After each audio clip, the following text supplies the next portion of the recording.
untuk menunaikan salat subuh, dan insya-Allah saya akan berkongsi satu dua perkara berkaitan dengan beberapa ayat dari surah Al-Baqarah lagi, di mana pada hari ini insya-Allah saya akan kongsikan kupasan sambungan daripada perbincangan yang lepas, iaitu ayat 84 daripada surah Al-Baqarah. Ayat ini masih lagi menceritakan tentang Bani Israel. Auzubillahi minasyaitonirrajim.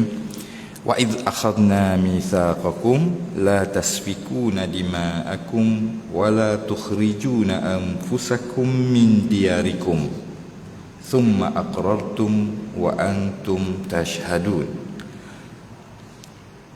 Ayat ini menceritakan situasi Bani Israel di zaman Nabi Musa alaihissalam, di mana perenggan ini sampailah ayat 123 ya. Panjang juga dia punya perbincangan ni, daripada ayat sekarang ni sampai ke ayat 123 membincangkan tentang Bani Israel saja. Dan fokus mereka ialah kepada penyelewengan yang telah berlaku dalam masyarakat Bani Israel. InsyaAllah kita akan cuba fahamkan dulu maksud ayat ni. Wa idz akhadna mitsaqakum. Di sini sebenarnya dari sudut perkataan, dan ketika kami telah mengambil perjanjian daripada kamu. Tapi kalau kita lihat dari sudut keseluruhan perbincangan, ada maksud dan ingatlah.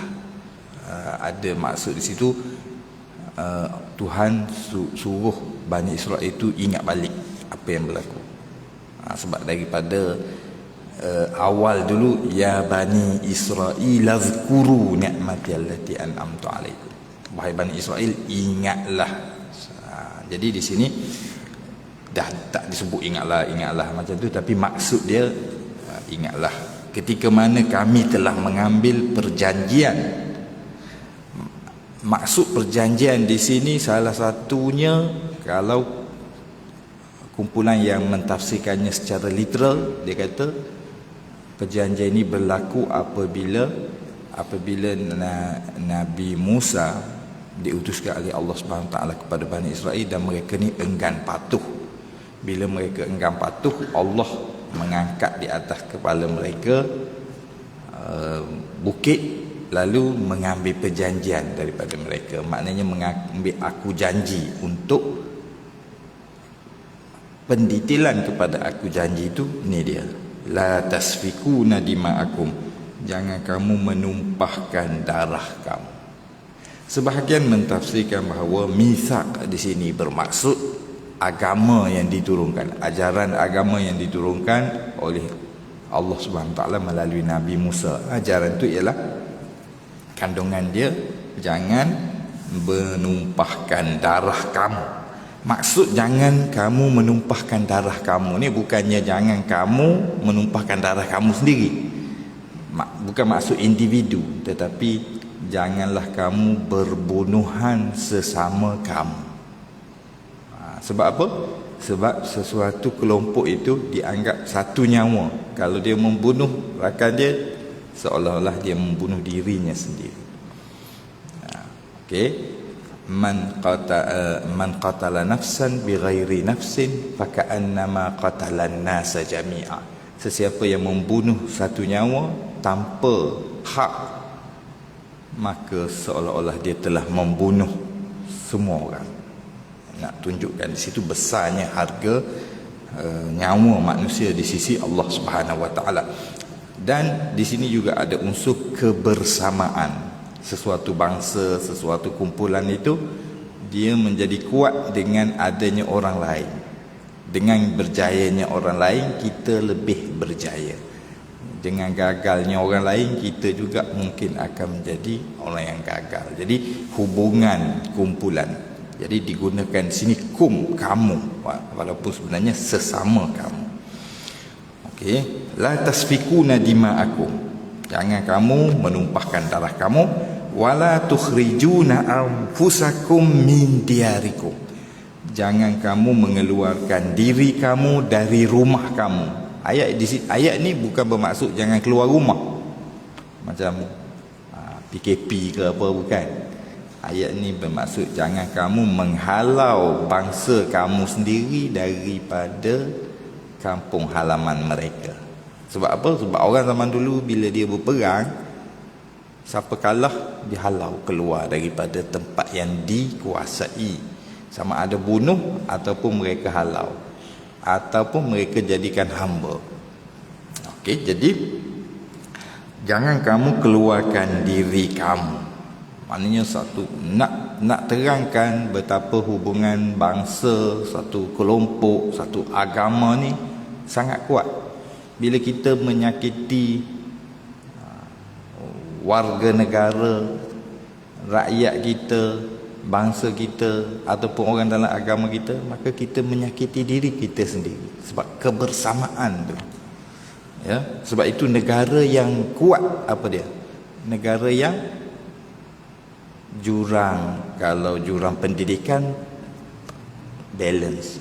Tak ada satu negara tu ada satu kelompok tinggi pelajaran, ada satu kelompok sangat mundur tak tahu apa. Negara tu tak sihat jadi. Begitu juga kalau kita dari sudut ekonomi, jurang. Sebuah negara yang berjaya bukannya ada orang yang sangat kaya tapi terdapat orang yang sangat miskin. Bukan. Tapi negara yang dapat merapatkan jurang tu, itu negara yang bagus, yang selesa hidup, rakyatnya aman, ya. Sebab apa? Kebersamaan situ. Okey. Wala tukhrijuna anfusakum min diyarikum. Jangan kamu keluarkan diri kamu dari rumah kamu. Thumma aqrartum. Kemudian kamu telah menerimanya, mengakui, ikrar. Thumma aqrartum. Kemudian kamu telah membuat ikrar. Wa antum tashhadun. Wa antum tashhadun di sini kembali kepada orang Yahudi yang ada di depan Nabi SAW. Yang sebelum ini, antum sebelum ini adalah Bani Israel di zaman Nabi Musa. Nak tunjukkan juga apa dia? Dari sudut kebersamaan tu di luar zaman. Sampaikan zaman Bani Israel zaman Nabi Musa buat salah, tapi Tuhan kata antum. Antum ni kamu ada kat depan, bukannya mereka. Apa tak di situ? Dia nak ajar sesuatu kat situ. Selagi mana kamu beriman, percaya dan berperangai seperti mereka, maka kamu adalah mereka. Sama. Sebab apa? Sebab natijahnya akan sama. Orang yang berperangai macam tu, natijahnya sama. Jadi kebersamaan tu diajar di sini. Selain secara halus diajar, dia menggunakan antum. Dia menggunakan kum, kata ganti nama kum, iaitu kamu. Dia tidak menggunakan mereka. Nanti dia akan ada juga sebut mereka untuk memberitahu keadaan. Okey. Wa antum tashhadun, dan kamu menyaksikannya. Bila pula Bani Israel di zaman Nabi menyaksikan apa yang dibuat oleh tok nenek moyang mereka? Menyaksikan. Tidak semestinya kamu menyaksikan dengan mata, tidak semestinya kamu ada, tapi kamu menyaksikan, kamu mengetahuinya melalui kitab suci kamu. Kamu mengetahuinya melalui sejarah, pelajaran sejarah kamu. Bani Israel adalah bangsa yang mempunyai peninggalan sejarah. Dia riwayatkan, kita panggil Israiliyat. Dan mereka ni berbangga dengan Israiliyat ni. Mereka cerita-cerita sejarah Bani Israel. Cuma dari sudut kita umat Islam, sejarah tu tidak boleh dijadikan sebagai sumber yang kuat lah. Sebab sejarah orang yang berperangai macam ni, macam mana? Perangai pun tak betul, cerita dia macam mana? Kan dia dengan Tuhan pun dia berani lawan. Nak kelentong kita macam mana? Lagi beranilah. Okay, jadi kemungkinan riwayat daripada Bani Israel itu salah sangat banyak, sangat besarlah. Jadi para ulama memang mengambil jika sekiranya sama dengan Al-Quran, cerita Bani Israel itu sama dengan Al-Quran, dia terima. Tapi kalau tak sama, tengok, kalau bertentangan dengan akal yang waras, tak terima. Kalau bertentangan dengan fakta sejarah yang diketahui umum, tak terima. Banyak syarat-syarat jugalah. Akhirnya saya lebih cenderung kepada metod yang tidak terima lah. Okey. Summa antum haula taqtuluna anfusakum. Kemudian kamu taqtuluna anfusakum, telah membunuh diri kamu. Bani Israel tidak membunuh diri mereka, tapi mereka berbunuhan. Dan peristiwa ini berlaku dengan dahsyat selepas daripada zaman Nabi Sulaiman. Sejarah Bani Israel ini seperti saya bagi tahu dalam kuliah yang lepas. Tuan-tuan dan puan-puan balik banyak dalam Google pun banyak cari cerita sejarah Bani Israel ni, banyak ceritakan bagaimana dinasti Nabi yang Nabi Daud, Nabi Sulaiman. Dia pendek je. Nabi Daud, Nabi Sulaiman, anak dia dijatuhkan oleh Bani Israel. Bani Israel berpecah pada dua negara yang saling berperang. Okey, jadi summa antum haula taqtuluna anfusakum. Kemudian kamu telah membunuh diri kamu. Membunuh sesama bangsa, sesama agama itu dinamakan oleh Tuhan membunuh diri kamu sendiri. Okay. Bahkan di sini diisyaratkan kepada kesatuan bangsa, kesatuan agama lah. Sewaktu Allah Subhanahu Wa Taala menyebut tentang manusia, Tuhan sebut kesatuan kemanusiaan. Sebab itu Tuhan kata min anfusikum azwaja. Allah jadikan daripada diri kamu pasangan. Sebenarnya apa? Menjadikan daripada diri kamu pasangan. Apa maksud menjadikan diri kamu pasangan?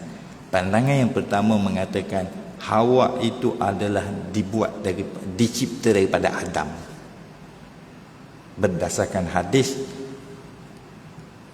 orang perempuan ni dicipta daripada tulang rusuk. Kan?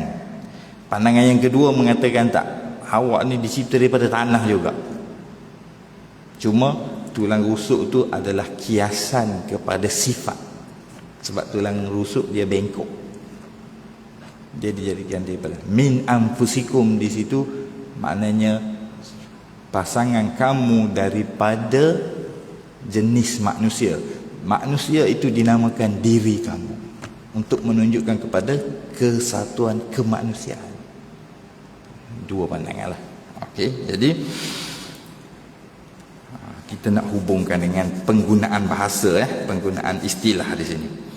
Summa antum haula taqtuluna anfusakum wa tukhrijuna fariqam minkum min diyarihim. Cuba kita tengok di situ. Dan kamu telah berbunuhan, kamu telah membunuh diri kamu dan mengeluarkan wa tukhrijuna fariqan, dan sebahagian, fariqan ni sebahagian, tukhrijun mengeluarkan, dan mengeluarkan sebahagian daripada kamu, dan sebahagian daripada kamu telah mengeluarkan apa dia?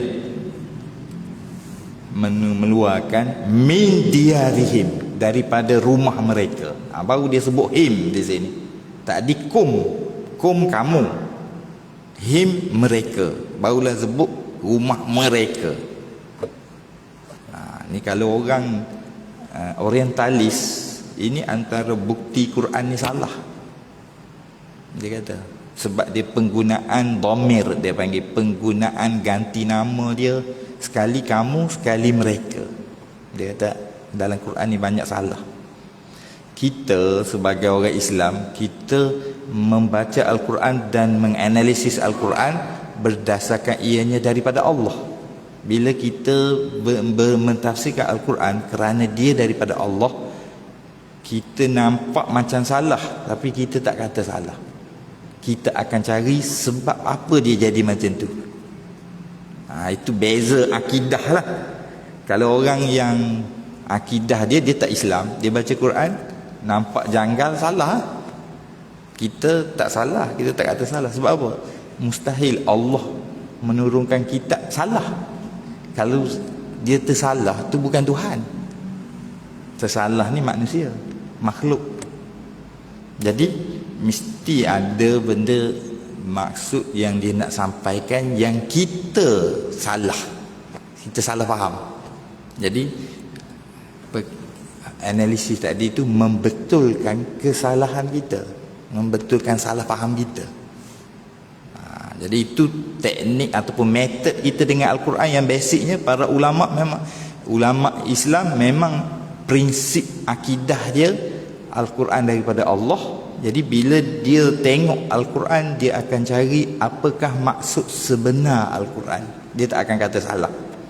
Dan metod ini tidak ada dalam hadis, iaitu disebabkan teknik periwayatan hadis, maka hadis boleh saja dikatakan ada salah. Sebab bukan Nabi yang salah, pencerita salah. Boleh ya? Jadi teknik ni dia guna Quran saja. Quran memang tak boleh salah.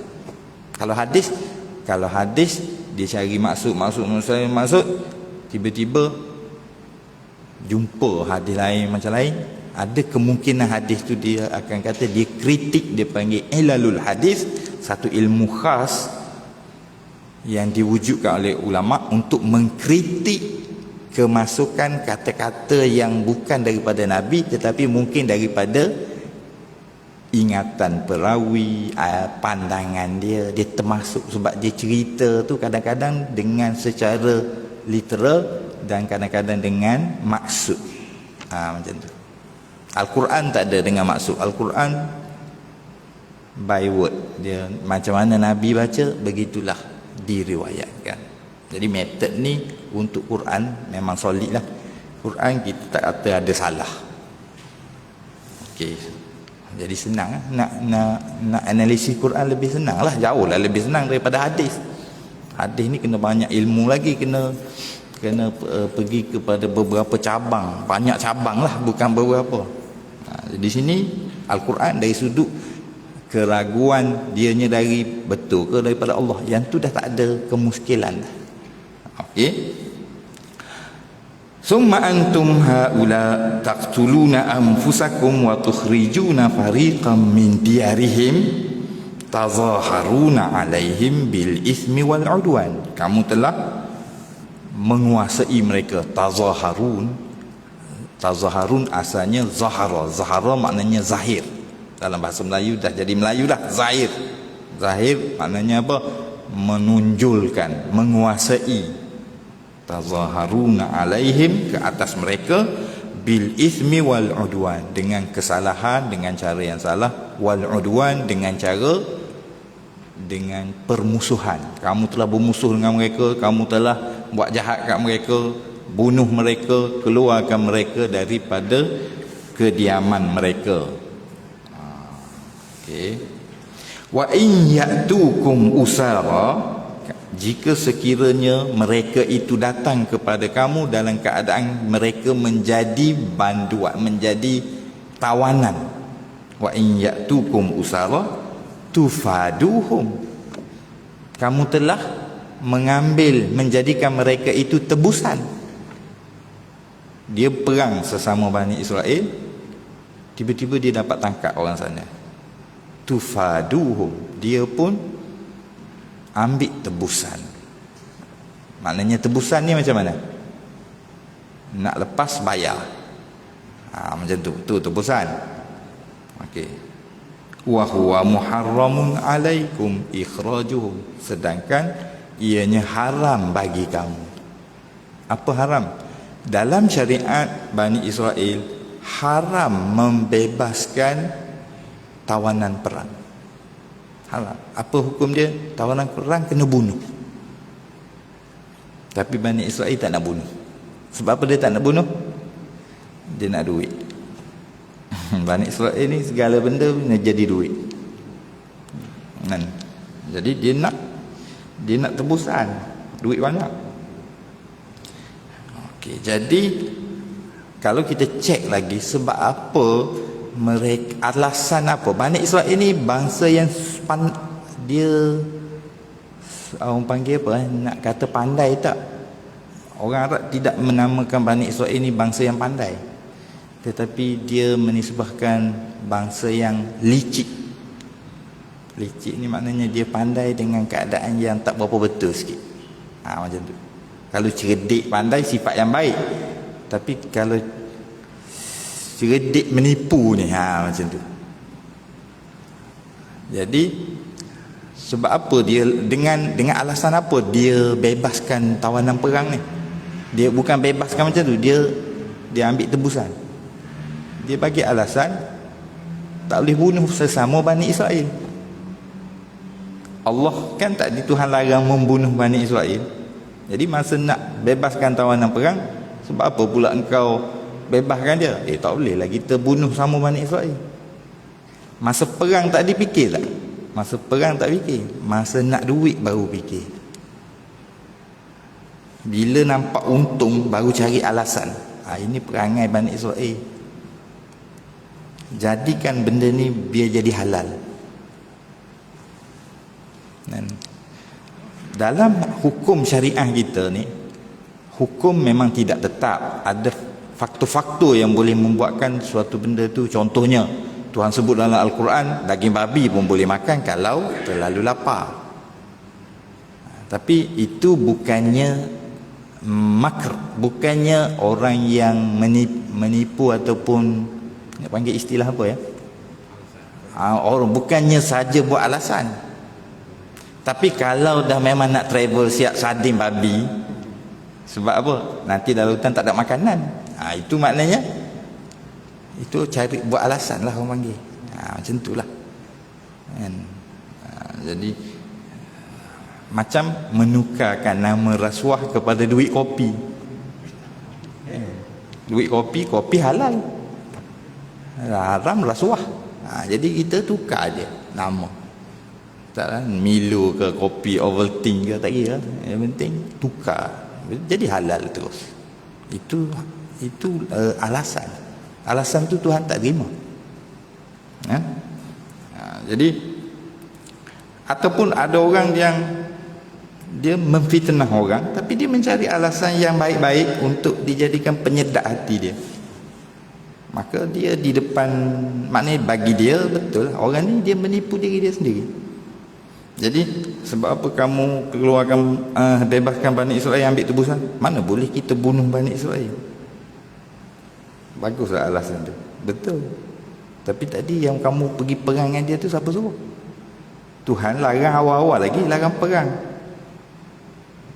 Tapi sebab itulah Tuhan kata di sini, afatu'minuna bi ba'dil kitab wa takfuruna bi ba'd.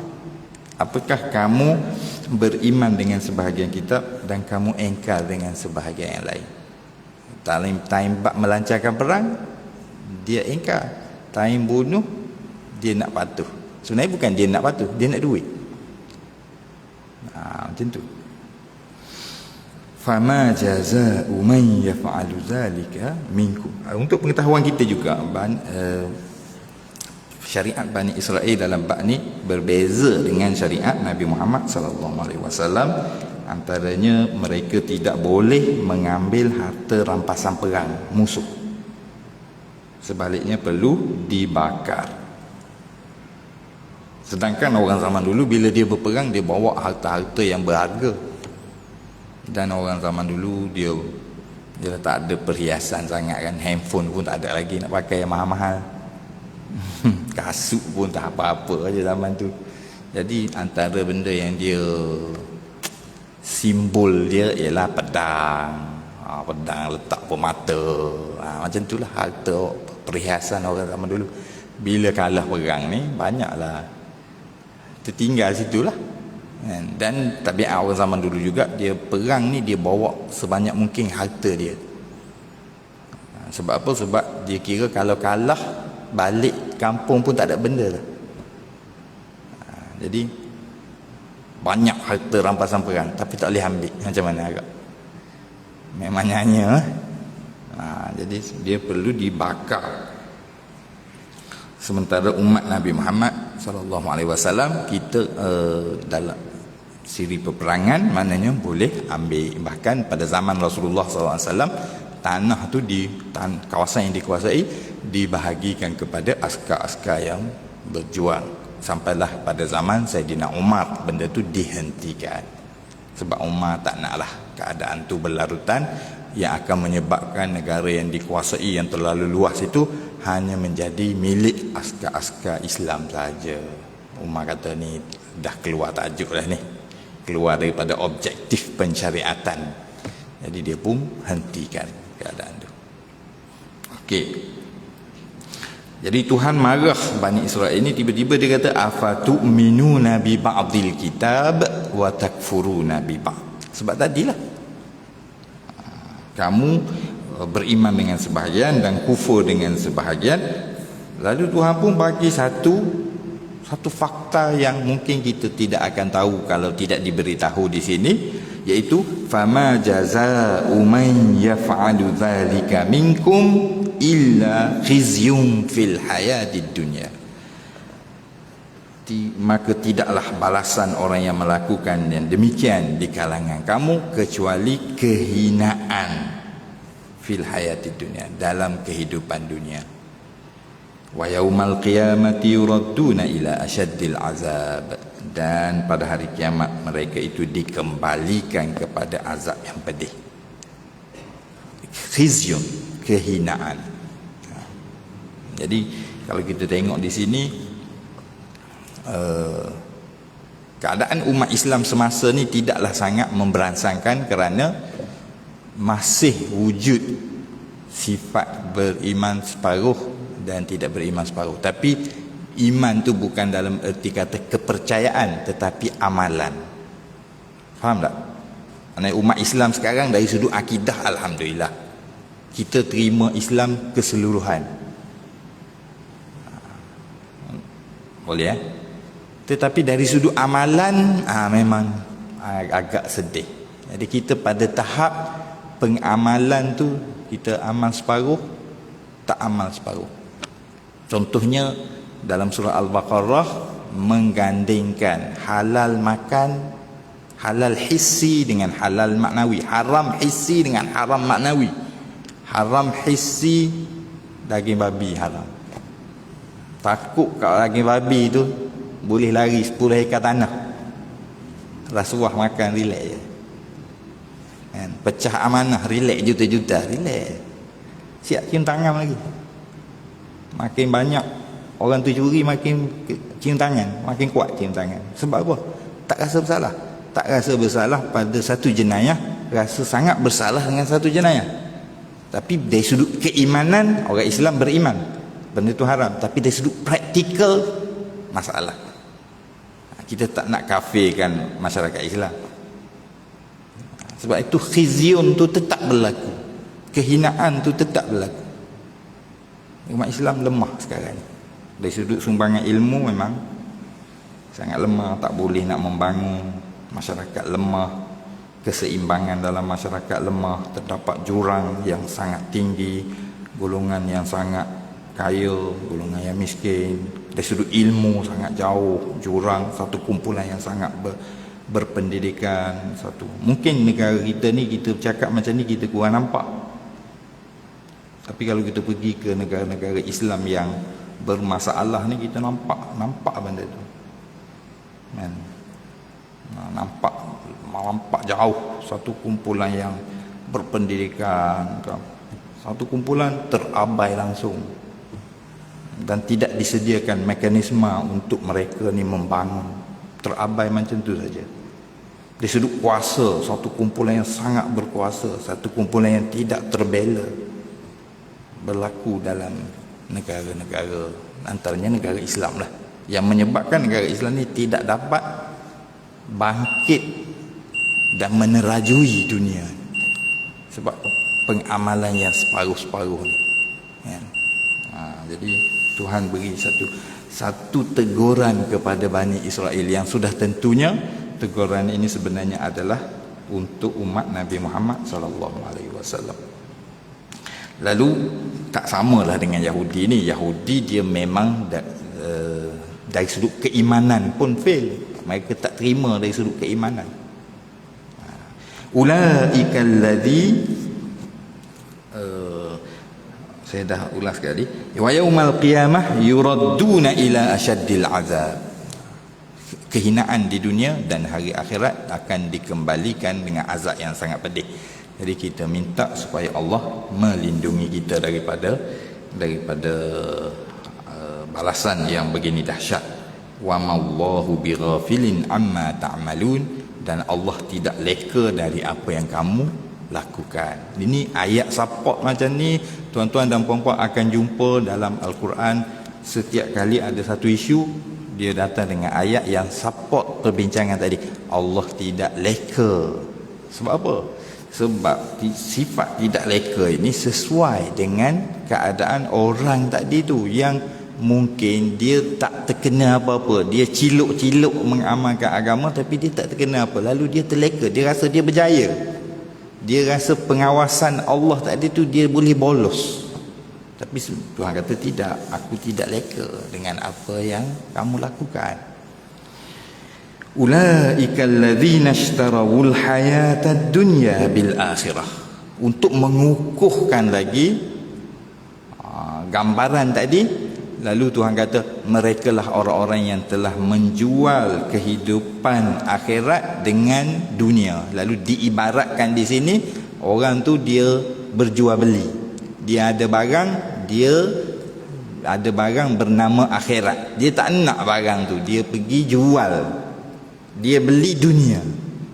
Itu ibarat ataupun perumpamaan lah. Dia tak berjual beli, tapi ibaratnya macam tu. Ulaikal ladzina ishtarawul hayatad dunya bil akhirah. Dia membeli kehidupan dunia dengan akhirat. Maknanya dia ada akhirat. Dia tak nak akhirat tu, dia pergi jual. Fala yukhaffafu anhumul azab wala hum yunsarun. Maka tidak diringankan untuk mereka azab dan mereka tidak akan dibantu. Okey, jadi itu jelas sekali. Allah Subhanahu Wa Taala beri amaran yang sangat keras lah, iaitu meliputi apa dia? Meliputi akibat di dunia dan akibat di akhirat. Sebab apa? Sebab ada orang menyangka bahawa kesan melanggar perintah Allah ni di akhirat saja. Dia ingatkan kesan dia di akhirat saja. Tidak, kesan dia di dunia.